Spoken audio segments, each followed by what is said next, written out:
নমস্কার, আমি ইন্দ্রাণী। শুরু করছি আজকে। আমার পরিচিত ডাক্তারবাবু ডক্টর সিদ্ধার্থ গুপ্ত জানাচ্ছেন যে বেসন জাতীয় ভাজাভুজি আর শাকপাতা বেশি খেলে পেট গরম হতে পারে, যার ফলশ্রুতি গ্যাস, অম্বল, বুক জ্বালা, বদহজম। আর এসব অ্যাকিউট অবস্থাতে পৌঁছলে মানুষ ইররিলেভেন্ট কথাবার্তা, সম্পর্কহীন, যুক্তিহীন সংলাপ বলতে পারেন। আমি না, এসব আমার ওই ডাক্তারবাবু বলছিলেন। তো উপায় অনেক আছে। প্রথমত মুখ বন্ধ করা, তারপর রহমানিয়া থেকে একেবারে রাঙের মাংস এনে কচি পেঁপে দিয়ে পাতলা ঝোল দিয়ে সামান্য ভাত খেয়ে ঘুমন। আর নিরামিষাশী হলে গাঁদাল পাতার ঝোল আর ভাত খেয়ে শুয়ে পড়া। এবং ওষুধ কিছু খাবার আগে ডাক্তারবাবুকে যোগাযোগ করার কথা তিনি বলেছেন। এদিকে সমস্যা হলো, আমার কাছে অমিত শাহের ফোন নাম্বার নেই। খুব কম মানুষজনের কাছেই আছে। আমি সেই লিস্টে নেই, কিন্তু খুব দরকার এই নিদানের কথা ওনার কাছে পৌঁছে দেওয়া। আমাদের দর্শকদের কারোর সঙ্গে যদি দেশের এই ছোটা মোটা ভাই অমিত শাহের যোগাযোগ থাকে, তাহলে এই খান অনুপানের কথা তাকে জানিয়ে দেবেন প্লিজ। কারণ আমি নিশ্চিত ওনার ওই গ্যাস, অম্বল, বুক জ্বালা, বদহজম হয়েছে, উনি ভুল বকছেন। বলেছেন 2026-এ বিজেপি তামিলনাড়ু আর পশ্চিম বাঙ্গাল জিতবে। দেশের স্বরাষ্ট্রমন্ত্রী অসুস্থ থাকুন তা আমি চাই না, কাজেই ওই গাঁদাল পাতার ঝোল ভাতের ব্যবস্থা করা হোক। আর হ্যাঁ, সেটাই বিষয় আজকে। অমিত শাহের দিবার স্বপ্ন 2026-এ বাংলা দখল।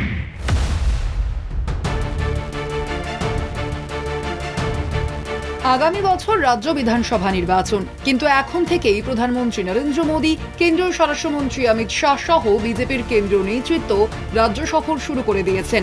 বাংলা দখল করার স্বপ্ন ফেরি করায় ব্যস্ত হয়ে পড়েছেন তারা।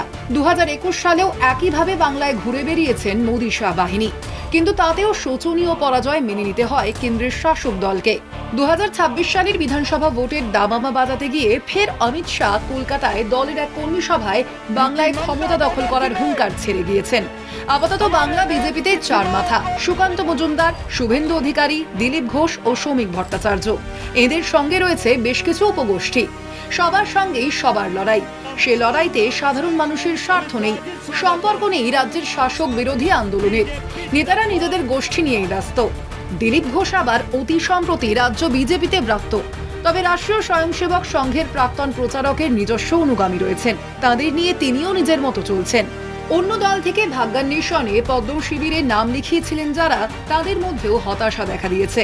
ইতিমধ্যে তৃণমূলে যোগ দিয়েছেন বেশ কিছু বিজেপির টিকিটে জেতা জনপ্রতিনিধি। এই যেখানে পরিস্থিতি, সেখানে ভোট বৃদ্ধি তো দূর, আদৌ সর্বশেষ নির্বাচনে বিজেপি প্রাপ্ত ভোটটুকু ধরে রাখতে পারে কিনা সেটাই এখন দেখার। 2019-এ হঠাৎই এক বিরাট অগ্রগতি। 40.25% ভোট আর 18টা আসন। বাকি 20টা আসনে 2 নম্বর জায়গাতে ছিল তখন দলের সভাপতি দিলীপ ঘোষ। 2024-এ সেই দল 39.08% ভোট আর 12টা আসন পেল, 6টা আসন কমল। দলের সভাপতি সুকান্ত মজুমদার। অন্যদিকে 2019-এ তৃণমূল কত ভোট পেয়েছিল? 2014-তে পেয়েছিল 34% ভোট। 2019-এ 43.69% ভোট। মানে ভোট বেড়েছিল কিন্তু আসন কমেছিল। আর 2024 সালে সেই ভোট আরো বেড়ে দাঁড়ালো 46.9%। কমেনি, কিন্তু তৃণমূলের বিরুদ্ধে দুর্নীতির বড় অভিযোগ তো ছিল। বিশাল পাহারাদারি, নজরদারির ব্যবস্থা ছিল। ইনফ্যাক্ট নির্বাচন কমিশন রীতিমতো এক পক্ষ নিয়েই মাঠে নেমেছিল। তবু কেন বাড়লো তৃণমূলের ভোট আর বিজেপির ভোট কমছে কেন? এই প্রশ্নগুলোর উত্তরের মধ্যেই লুকিয়ে রয়েছে 2026-এর ভোটের ফলাফল। আচ্ছা, তার আগে 2011, 2016, 2021 বিধানসভার ভোটের ফলাফলটাও দেখে নিন। তৃণমূল কংগ্রেস 38.93%, ভারতের কমিউনিস্ট পার্টি মার্ক্সবাদী 30.08%, ভারতীয় জাতীয় Congress 9.09%, all India forward block 4.8%, বিপ্লবী সমাজতন্ত্রী দল 3.0%, বিজেপি 4.06% ভোট পেয়েছিল। অন্যান্যরা পেয়েছিল 14% ভোট। 2016-র ছবিতে বিজেপির সামান্য বৃদ্ধি। তৃণমূল কংগ্রেস 44.91%, ভারতের কমিউনিস্ট পার্টি মার্ক্সবাদী 19.75%, ভারতীয় জাতীয় কংগ্রেস 12.25%, ভারতীয় জনতা পার্টি 10.16%, অন্যান্য 13.93%। 2021-এ ছবিটা বদলে গেল। আসলে এই ছবি বদলেছিল 2019-এই।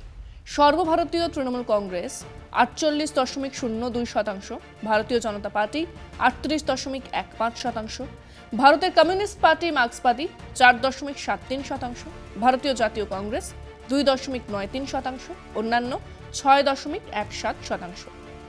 সবাই জানেন যে সিপিএম বা বামেদের ভোট কমেছিল, কিন্তু এটাও খেয়াল করুন যে অন্যান্যদেরও ভোট কমেছিল, মানে এক চূড়ান্ত পোলারাইজেশনের দিকে যাচ্ছিল রাজ্যের রাজনীতি। আজ কিন্তু বিভিন্ন কারণেই সেই চূড়ান্ত মেরুকরণে কোথাও একটু ঢিল লেগেছে, এবং সেই জায়গাতেই 2026-এ বামেরা সামান্য হলেও ভোট বাড়াতে পারে। কেন বলছি? এই কারণগুলোর কথা আগেও বলেছি, তবু আবার বলি, যারা পারবেন ওই ছোটা মোটা ভাইকে এই কথাগুলো অনুবাদ করে শোনাবেন। আপাতত বাংলা বিজেপিতে প্যারালাল 4টে শিবির কাজ করছে। 4 শিবিরের মধ্যে দ্বন্দ্ব দেখার মতো। শুভেন্দু, সুকান্ত, দিলীপ আর শ্রমিক, এই 4 মাথার বিভাজন। 4 জনের মধ্যে জায়গা বুঝে হাত ধরা আর ছাড়া। মানুষকে, মানে যে মানুষ মনে প্রাণে তাদের নয়, কেবল পিঠ বাঁচাতে, সাইক্লোন থেকে বাঁচতে যারা রিলিফ ক্যাম্পে এসে হাজির, তাদেরকে বিভ্রান্ত করছে।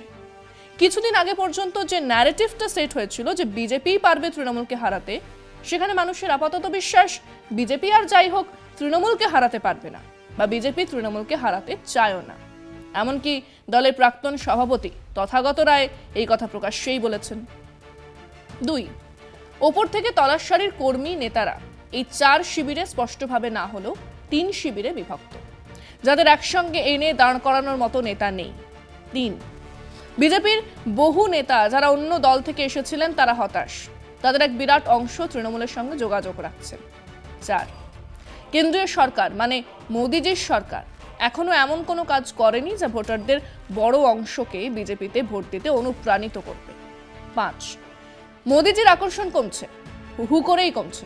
অপারেশন সিন্দুর যে প্রত্যাশা তৈরি করেছিল, আচমকা যুদ্ধবিরতি, ট্রাম্পের ভূমিকা মানুষকে অন্যভাবে ভাবতে বাধ্য করছে। 6, দিলীপ ঘোষ বনাম শুভেন্দুর দ্বন্দ্ব আত্মঘাতী হতে বাধ্য। 7, বিজেপি বাঙালি হয়ে উঠতে পারেনি, সে এখনো হিন্দি বলার রাজনৈতিক দল। কাজেই কোনোভাবেই বিজেপি আগামী 2026-এ 32%-এর ওপরে তার ভোট নিয়ে যেতে পারবে না। এটা আমি জানি, আপনি জানেন, আর আমাদের অমিত শাহ জানেন না। জানেন, ওই যে বললাম পেট গরম হয়েছে, ভুল বকছেন। আমরা আমাদের দর্শকদের জিজ্ঞেস করেছিলাম 2026-এ বিজেপির ভোট কি বাড়বে? বাড়লে কেন বাড়বে?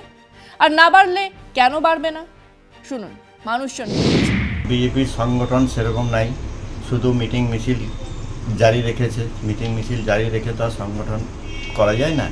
তা আরেকটা দিক আছে, পরিবর্তনশীল জগৎ। বিজেপির কোনো রকম কোনো আজ বিগত যে 5 বছর তারা বিরোধী দল ছিল, সেই বিরোধী দলের যে ভূমিকা তারা মানে সেটা পালন করতে ব্যর্থ হয়েছে। তাদের যিনি বিরোধী নেতা তিনি কোনো রকম ভাবে কোনো মানুষের সামনে তার কোনো ছবি তুলে ধরতে পারেননি। এটা আর বিজেপির সংগঠন বলে কোনো জিনিস নেই। ইন্ডিয়ান সোলজার করলো কাজ, চিৎকার করে বেড়াচ্ছে আমি করেছি, এই করে যদি ভোট আসে আর ভারতবর্ষের মানুষ তো এগুলোতে চায়, ডিভিডেন্ড হাতে দেবে, তবে বিজেপির কোনো লস হবে না, এটুকু বলতে পারি। মমতা বন্দ্যোপাধ্যায়ের সরকারের সীমাহীন দুর্নীতি, চাকরি চুরি থেকে সরকারি কর্মচারীদের ডিএ চুরি, এর পাশাপাশি ঘৃণ্য ও নোংরা সাম্প্রদায়িক রাজনীতি মমতা ব্যানার্জি। বিজেপির ভোট বাড়ার তো কোনো চান্সই নেই, কারণ বঙ্গ বিজেপির রাজনীতিতে যেভাবে এরা দ্বিধা বিভক্ত, তাতে এদের ভোট কমা ছাড়া বাড়ার কোনো চান্স নেই। রাজ্য সরকারকে কেন্দ্র সরকার ক্ষমতায় থাকাকালীন, বিজেপি ক্ষমতায় থাকাকালীন রাজ্য সরকারকে বিভিন্ন ক্ষেত্রে বঞ্চিত করেছে। সাধারণ মানুষ সেটা লক্ষ্য করছে। শুধুমাত্র ধর্মের তাস দিয়ে কিন্তু বিধানসভার ভোট হবে না। রাজ্য বিজেপির, বঙ্গীয় বিজেপির কোনো গঠনমূলক বিরোধিতাও নেই এবং একটা জুমলা পার্টি হয়ে পরিণত হয়েছে। মমতা বন্দ্যোপাধ্যায়ের মধ্যে মানুষ যেটা দেখেছে, এবং মানুষ কিন্তু জানেন তো যখন চেঞ্জ করতে চায় কিংবা সেই জায়গাটায় অন্য কোনো দলকে আনতে চায়, তার প্রতিচ্ছবি অন্য দলের নেতা নেত্রীর মধ্যে দেখতে চায়। সেটা যখন দেখতে মানুষ পায় না, তখন তাকে আর সেই জায়গাটা পায় না। আমাদের মোদি তো শুধু ভেকদারি, শুধু ভোটের আগে শুধু সৈনিকদের নিয়ে শুধু খেলা করে, ও বিজেপি কখনোই আসবে না। দিদির যে উন্নয়ন, এই উন্নয়নকে সামনে হাতিয়ারে করে মানুষ ঘরে ঘরে, বাড়িতে বাড়িতে, ছেলে মেয়ে, ছাত্র, কর্মী, অধ্যাপক প্রত্যেকের কাছ থেকে একটা না কিছু একটা উপহার উনি দিয়ে যাচ্ছেন এবং আগামী দিনে এগিয়ে নিয়ে যাবে। এটা বেকারত্ব দেশের এই মুহূর্তে দেশ সর্বোচ্চ জায়গায় বেকারত্বে রয়েছে। মুদ্রাস্ফীতির হার সেখানেও দেখা যাচ্ছে দেশ সর্বোচ্চ জায়গায় রয়েছে। সাধারণ মানুষের এর থেকে নিস্তার চাই। এই জন্য ভোট পার্সেন্টেজ বাড়ার কোনো প্রশ্নই নেই ভারতীয় জনতা পার্টি পশ্চিমবঙ্গে। 2026-এ মমতা ব্যানার্জি চতুর্থবারের মুখ্যমন্ত্রী। ভোট করাতে গেলে যে পরিবেশ বা যে পরিকাঠামো যে সমর্থকদের দরকার, সেটা তো বিজেপির এখনো এই মুহূর্তে তৈরি হয়নি। যে 15 লক্ষ টাকা ব্যাংক অ্যাকাউন্টে ঢুকে যাবে, বেকারত্ব ঘুচবে, 1 কোটি কোটি মানুষের চাকরি হবে। মোদিজি আসানসোলের মাঠেই এসে বলে গেছিলেন প্রধানমন্ত্রীজি, কিন্তু কোনো প্রতিশ্রুতিই রাখলেন না। মানুষের কাছে বিজেপি এই দুঃস্বপ্নে পরিণত হয়েছে, বিজেপি পার্টিটাই দুঃস্বপ্ন। সুতরাং মানুষ বিজেপিকে প্রত্যাখ্যান করবে আগামী বিধানসভা নির্বাচন। মানে পশ্চিমবাংলার যারা বিজেপির নেতৃত্বে রয়েছে তাদের নিজেদের মধ্যেই কোনো মিল নেই, একতা নেই। তো এটা একটা বড় ব্যাপার। আমার মনে হয় যে যেভাবে বিজেপি চলাফেরা করছে, তাদের যে সাংগঠনিক কাজকর্ম, কোনোরকম কোনো উন্নয়নের কথা তো কিছু নেই। সাধারণ মানুষের বাড়ার সম্ভাবনা খুব নেই, একদমই বরঞ্চ কমবে। এটা আমি মনে করি বিজেপি যেভাবে হিন্দুত্ব নিয়ে উঠে পড়ে লেগেছে, হিন্দুরাই ক্ষিপ্ত হয়ে গেছে। আপনার 100% জিতবে, এটা কোনো ভুল নাই। এই কারণেই জিতবে যে তৃণমূল আমাদের প্রতিটা ঘরে ঘরে তার প্রকল্প পৌঁছে দিয়েছে। বাংলা দখলের কথা অনেকে ভেবেছেন, একবার নয় বহুবার। মোগলরা মেনে নিয়েছিলেন, এখানে রাজা জমিদারদের শাসন, বর্গীরা এসে হেরে ভূত হয়ে ফিরেছিল। ব্রিটিশরা তো ভয়ে রাজধানী সরিয়ে নিয়েছিল। স্বাধীনতার পরে বাংলা নিজের স্বকীয়তা, ভাষা স্বাধীনতা বজায় রেখেছে। এক মধ্যযুগীয় হিন্দুত্ববাদী দল চাইবে, আর তাদের ঝোলায় গিয়ে টুপ করে পড়বে বাংলা। এটা যিনি বা যারা ভাবছেন তাদের পেট গরম হয়েছে।